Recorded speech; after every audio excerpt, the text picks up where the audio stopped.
Olá, minhas amigas, meus amigos. Acho interessante recolocarmos a questão do behaviorismo como realmente aquele processo que conduz os indivíduos, através do seu comportamento, a mecanismos de controle e de interpretação dos seus modos de agir e pensar. É por isso, então, que, como já afirmamos no vídeo anterior, as manipulações individuais sociais elas têm origens por conta do uso do behaviorismo radical, onde então surgem as estruturas de interesse, de poder e de dominação. Eu quero então seguir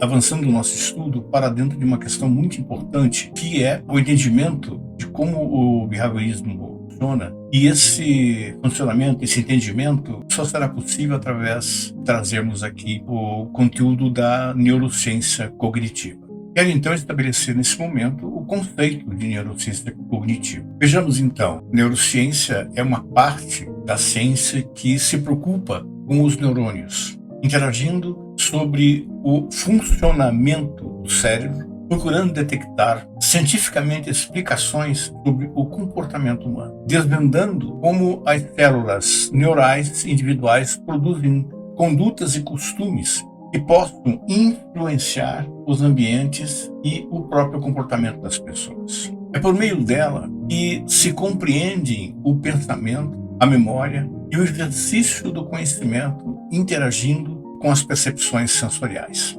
Neurociência cognitiva é como a estrutura do pensamento, da memória e do exercício do conhecimento interage com as percepções e sensações. Descobre-se que o cognitivo, que é a essência mental do indivíduo, por ser influenciado pela ilusão de hábitos e costumes, modifica padrões de comportamento e de atitudes.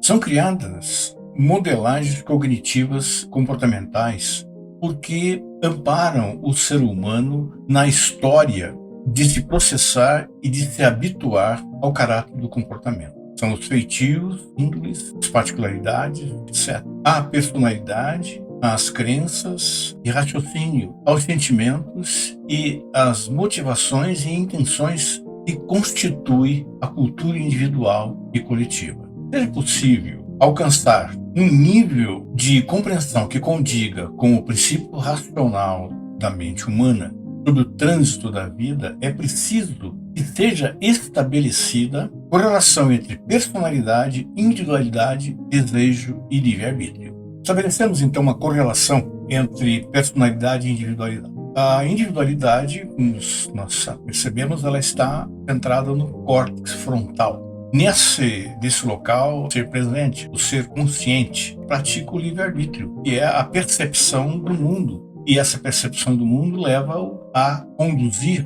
caminhos que refletem a sua escolha. Portanto, é inevitável que o fator gerador é a transformação. Por outro lado, a personalidade, como ela está centrada nas redes neurais pré-existentes, o que reflete aí é, na verdade, o subconsciente de cada um. É onde estão localizadas todas as percepções que criamos e que armazenamos, que nos leva, então, ao estado de dependência emocional do passado. E aí pode nos levar a uma decisão e nos leva a decisões inconscientes. E esse aspecto nos cria, então, o processo de repetição das experiências. Quando nós não captamos entendimento que o mundo está em transformação, o meio está em modificação, nós refletimos em cima de experiências repetidas.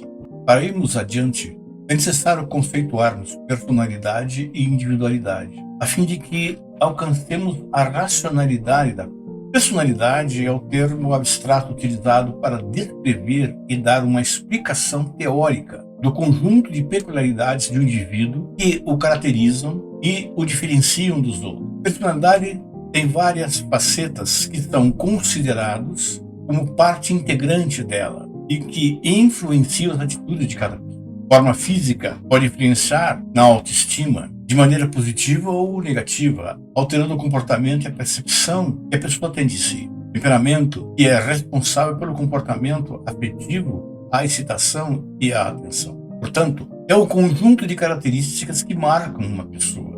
É a força ativa que ajuda a determinar um relacionamento, baseado em padrão de individualidade pessoal e social. Refere-se ao pensar, sentir e agir. Por isso, que a personalidade, dentro da questão das redes neurais, dentro desse conceito, é inevitável que as repetições das experiências não ocorram. Já por outro lado, a individualidade refere-se à qualidade particular do comportamento de um indivíduo, o que forma a sua personalidade, fruto dos valores obtidos ao longo de sua vida, trazidos da família, das experiências sociais e do trânsito da própria vida. Reflete o conjunto de qualidades que formam a originalidade, tornando alguém um ser único.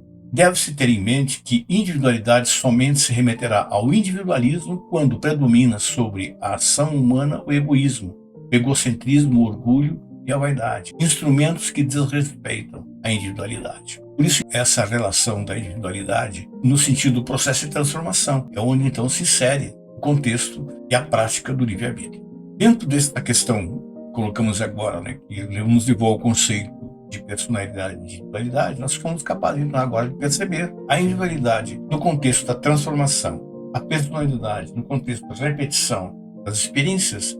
Elas focam, então, no desejo do indivíduo. Ele procura, então, escolher, procura definir as suas intenções e buscar as mudanças. Com isso, então, a experiência acaba se transformando num reflexo de escolha.